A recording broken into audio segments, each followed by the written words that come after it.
Bien, seguimos informando en Pro Más y tenemos que hablar acerca de un tema muy importante porque vamos a hablar acerca de la educación en nuestro país, así que ya la presento, aquí a mi lado la tengo a la viceministra de Educación, Alcira Sosa, con quien vamos a ir desarrollando varios temas. Viceministra, bienvenida y muchas gracias por estar. Muchas gracias por la invitación. Siempre es importante en estos espacios hablar de la educación y de los desafíos de la educación que tenemos en nuestro país. Bueno, un año más donde se inician las clases, como dijo recién, con muchos desafíos de por medio, todas las expectativas que hay para este 2023. Bueno, sin dudas, cada nuevo año nos desafía en base a la realidad que tenemos. Creo que es importante mencionar en primer lugar que hay mejoras importantes en nuestras instituciones educativas. En este quinquenio podría mencionarte los números que dan cuenta de una inversión de más de 200 millones de dólares en infraestructura escolar, aunque es insuficiente.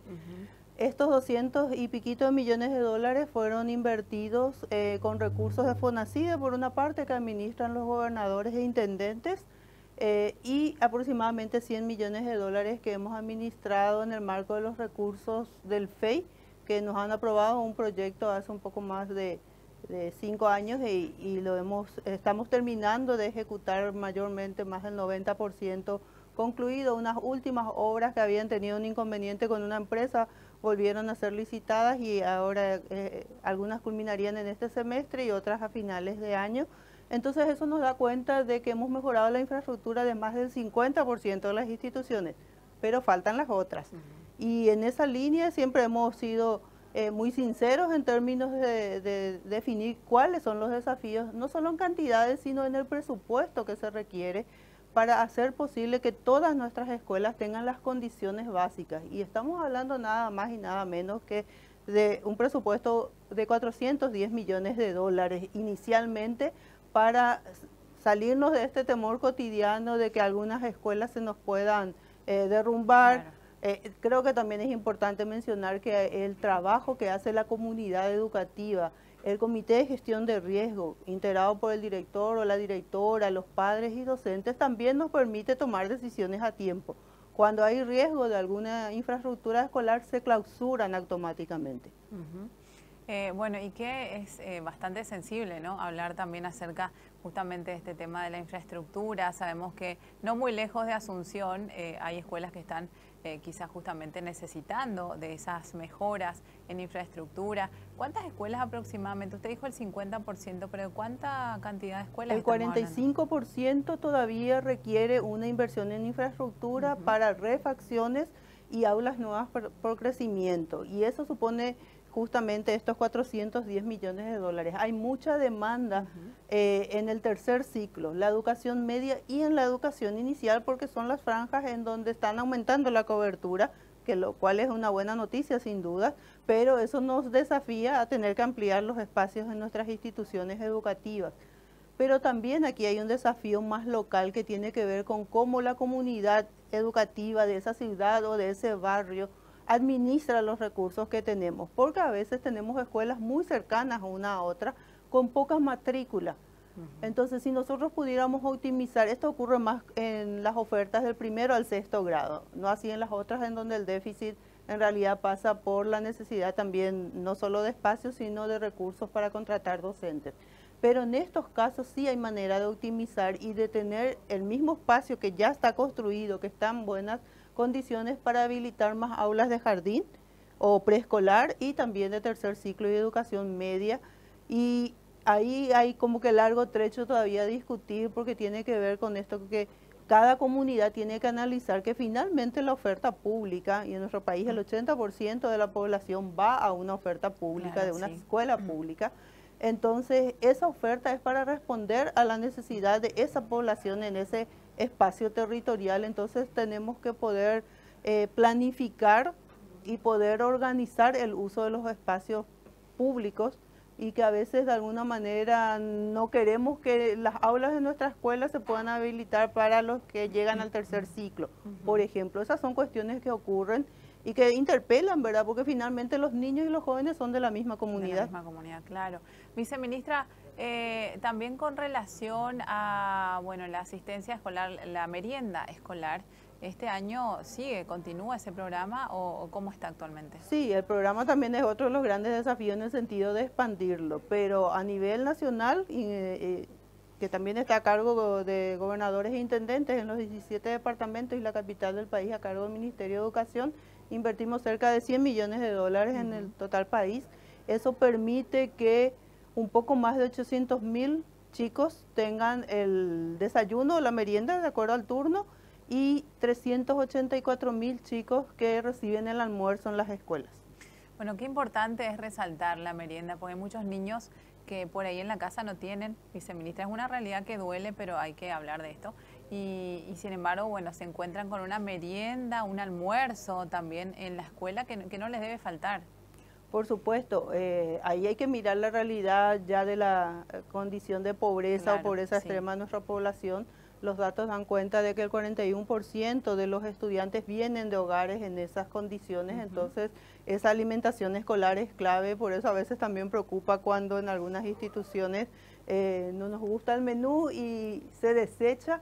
Entonces estamos trabajando también con las comunidades educativas para poder garantizar que en esta situación de que no alcanza a todos, en realidad prioricemos a quienes vienen de hogares en situación más vulnerable. Cuando hablamos de kits escolares, ¿se repartieron ya el 100% en todo el país? Sí, está en una etapa ahora de redistribución local por la movilidad de la matrícula. Hay cierta movilidad no solo entre un sector y otro, chicos de escuelas privadas o subvencionadas que pudieron pasar a las escuelas oficiales. Bueno, es importante también mencionar que el kit escolar se entrega al 100% de los estudiantes que van a una escuela oficial y también a los que van a escuelas privadas subvencionadas. Entregamos este año 1.397.000 kits escolares. Solo no reciben los que van a las escuelas totalmente privadas, que son 152.000 chicos. El resto del sistema tiene este kit que es un apoyo más que nada para la familia, ¿verdad? Para disminuir los gastos de bolsillo de lo que implica el inicio del año escolar. Y este año tiene un nuevo componente que son los cuadernillos para los más pequeños o los textos para los chicos de la educación media. Hemos entregado ya de lengua y matemática que ha ido dentro del kit. Y también estamos terminando de recibir 2 nuevos lotes para ciencias naturales y salud, que va a permitir que todos nuestros estudiantes de estas escuelas públicas y privadas subvencionadas tengan estos materiales que usualmente, sobre todo en nuestras escuelas públicas, no se dispone, ¿verdad? Sabemos que en los otros sectores los padres compran los textos, sin embargo, en nuestras escuelas tenemos en las bibliotecas, pero eso no lo llevas en la mochila. Hoy día estos materiales son de uso personal de los estudiantes, va a permitirnos además hacer un mejor uso del tiempo en clase, las horas que lleva el niño o al joven copiar de toda la clase de la pizarra, bueno, hoy tenemos en estos materiales y a partir de eso también va a permitir que los profesores puedan trabajar más actividades de aprendizaje, no solo cuando están en la escuela, incluso en los hogares, y ya no va a implicar fotocopias que pagan las familias. Esto realmente para nosotros genera una importante expectativa en términos de acompañar sobre todo este plan de recuperación post pandemia, que no tenemos que olvidarnos que no se resuelve en un año, o sea, ya no estamos en pandemia, pero los efectos de las pérdidas de aprendizaje en todo el mundo son complejos y nos va a llevar años recuperarlos. ¿Cuántos años aproximadamente calculan desde la docencia que estaría o que llevaría a recuperar eso que se perdió durante la pandemia? Y bueno, tiene que ver con qué estrategia en cada país apliquemos, porque hay formas de acelerar aprendizajes que no es ir más rápido, sino justamente identificar cuáles son las capacidades y contenidos priorizados de todo el currículum que permitan pasar de un grado a otro, de un curso a otro, de un ciclo a otro incluso, y esto acompañado de lo que podría ser o que para nosotros en nuestro país hoy es el hecho de que todos nuestros estudiantes ya tengan materiales en 4 disciplinas, en el caso de los más pequeños, de lo que implica, por ejemplo, el uso de la plataforma educativa, que también ayuda a compensar esas horas de clases que no se han desarrollado. Bueno, los estudios dicen entre 5 a 10 años, pero es mucho tiempo por el impacto que tiene, pero justamente por eso este, digamos, es el tercer año, porque el 2021 fue como mixto, mayormente en realidad optaron a distancia. y el 2022 fue nuestro primer año presencial tras la pandemia. Entonces este es un segundo año de consolidación de la estrategia de priorización de aprendizaje, sumado ya con materiales educativos tanto impresos como los que están disponibles en línea. Y la capacitación a los docentes es constante, sí, ¿no? Ustedes no paran, no tienen casi vacaciones. No, los docentes estamos acostumbrados a que en nuestras vacaciones nos anotamos en distintos cursos, en eso de una formación continua que nos mantenga actualizados y sobre todo con los desafíos de lo que implica también la innovación educativa, la variedad de estudiantes que tenemos y esas demandas que también tienen los estudiantes de recibir aprendizajes con otras estrategias con las cuales probablemente nosotros no nos formamos. Entonces dinamizar la experiencia del aula implica mantenernos actualizados y tenemos programas para distintos ámbitos para los docentes durante todo el año. También hemos ampliado con los cursos de formación a distancia, que es algo que una de las experiencias que uno puede decir positivas de la época de pandemia, tuvo que ver con el uso de los recursos tecnológicos, no solo para el desarrollo de las actividades escolares, sino también para la formación continua de los docentes, y cada vez son más los docentes que optan por esa modalidad. Bueno, ¿y qué vocación, no? Tienen que tener un docente en el aula, afrontar, digamos, enfrentar un año académico. También yo me imagino lo que habrá sido volver de una pandemia donde los chicos tenían que estar todo el tiempo atrás de una computadora o atrás del celular, ¿no? Que fue bastante complejo. Sin embargo, ustedes le ponen alma y corazón y vida también al desempeño de sus actividades como docentes, y eso es realmente valuable. Los desafíos que se vienen, y también me gustaría, viceministra, que haga un comparativo de cómo está actualmente la educación en Paraguay comparando 10 años atrás. Bueno, en términos de cobertura, sin duda el gran avance que hemos tenido como país en estos 30 años de reforma es justamente la ampliación de la cobertura. En la década de los 90 solo 22 jóvenes culminaban la secundaria en Paraguay. Hoy cerca del 60% llega hasta el tercer curso. A veces no todos egresan en el periodo regular, pero luego van culminando. Entonces tenemos un aumento de esa cobertura y de los años de estudio sin dudas, pero en términos de aprendizajes ya antes de la pandemia no estábamos muy bien. Esos resultados del año 2018 que justamente generaron esa primera discusión para pensar en una inicialmente transformación educativa en ese momento, y que nos llevó a hacer diagnósticos y plantear distintas estrategias en un plan que hoy se sigue discutiendo. En un momento cuando pudimos cerrar la propuesta inicial, bueno, tenemos distintas estrategias planteadas. Hoy no hay que reinventar la rueda también, ¿verdad? O sea, hay estrategias que han funcionado en el mundo y que nos pueden permitir generar mejores oportunidades de aprendizaje en nuestro país, pero bueno, eso también tiene costo. O sea, no se va a lograr optimizando solo los recursos que tenemos, porque nuestros recursos son limitados, casi un 90% es salario docente, y necesitamos de los docentes, es más, necesitamos más docentes para ciertos niveles educativos.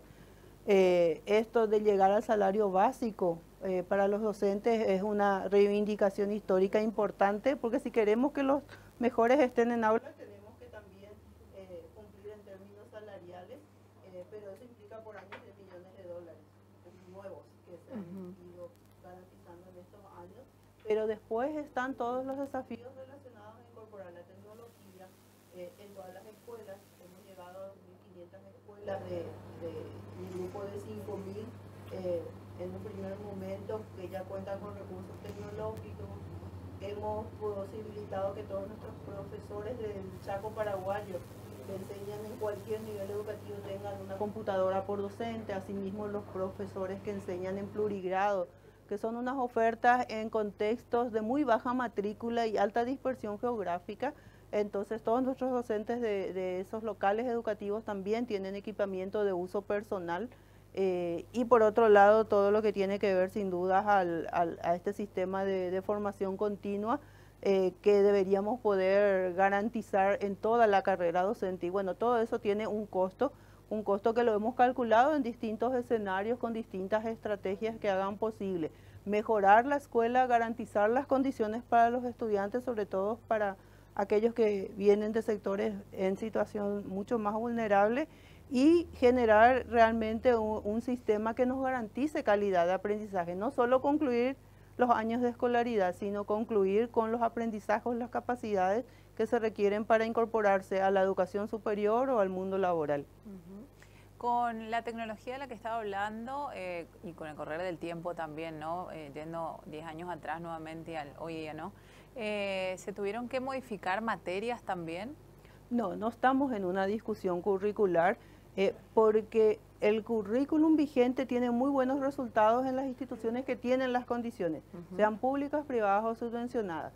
Si de nuevo hacemos un ajuste curricular sin que las instituciones tengan todas las condiciones que deben, y no me refiero solo a la condición de infraestructura y de tecnología, sino a los recursos en el aula, una clase de física o de química que no sea solo en la pizarra, que se tengan los implementos para hacer una práctica y de cualquier otra disciplina, solo eso como ejemplo, ¿verdad? Entonces, hasta que tengamos esas condiciones en el 100% de nuestras instituciones, que es lo que planteamos en el Plan de Desarrollo al 2040, poder hasta el 2025 generar todas esas condiciones de funcionamiento y paralelamente empezar a discutir, porque sí hay que revisar el currículum, sin duda, 30 años después, en algunos casos un poco menos, porque el último currículum de la secundaria es del 2002 y ha tenido algunos ajustes, pero no tenemos un cambio de currículum, son las mismas disciplinas, algunas reorganizaciones que tienen que ver con en qué curso o grado se desarrollan.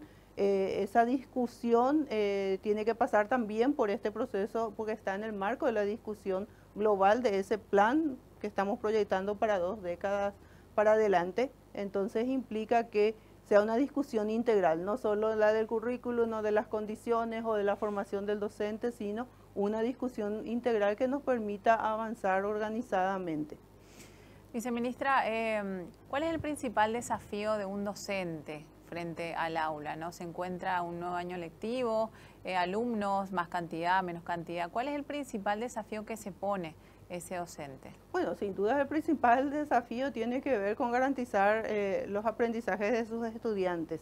El centro del sistema educativo es el estudiante, o sea, todo el sistema, los docentes, directores, incluso los padres de familia y otras instancias, ponemos en el centro del sistema al estudiante. Ahora, hacer posible eso, sin duda tiene que ver con un contexto en el que se desarrolla ese proceso educativo.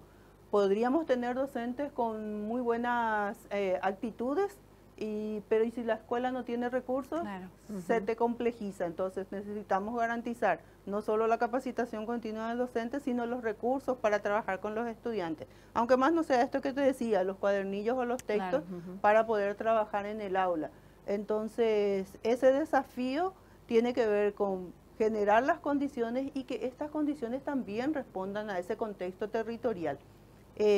En todos los niveles, pero sobre todo en la educación media y en la formación para el trabajo de la educación técnica, tiene que responder a lo que decimos que es la vocación territorial. Entonces, esa realidad de un contexto en zona urbana, zona rural, requiere respuestas que vayan adecuándose al avance o a las necesidades de desarrollo de esa comunidad local y también a las necesidades e intereses de aprendizaje de los estudiantes. Hoy sabemos que aprendemos a diferentes ritmos, por ejemplo. Entonces no es que avanzamos en la clase todos al mismo ritmo en el aula. Entonces hay algunos estudiantes que necesitan una maestra de apoyo para no aplazarse y después repetir el grado y después dejar el sistema, que es uno de los factores que en toda Latinoamérica afecta, sobre todo desde el grado 7, sumado a las condiciones de pobreza o pobreza extrema. Entonces hay factores por fuera de la escuela, pero también por dentro de la escuela. Entonces eso implica que podamos tener las herramientas y los equipos que acompañen también al docente, porque a veces el docente está muy solo en el aula. Entonces necesitamos tener psicólogos, evaluadores, coordinadores, o sea, un equipo que trabaje con los docentes y con los estudiantes para garantizar el aprendizaje de acuerdo a los ritmos, a los intereses, a las necesidades. Sería importante diversificarnos un poco más, ¿verdad? A veces como que tenemos todo estructurado en grados, cursos y tales disciplinas, hay estudiantes que podrían avanzar probablemente más rápido en unas disciplinas u otras.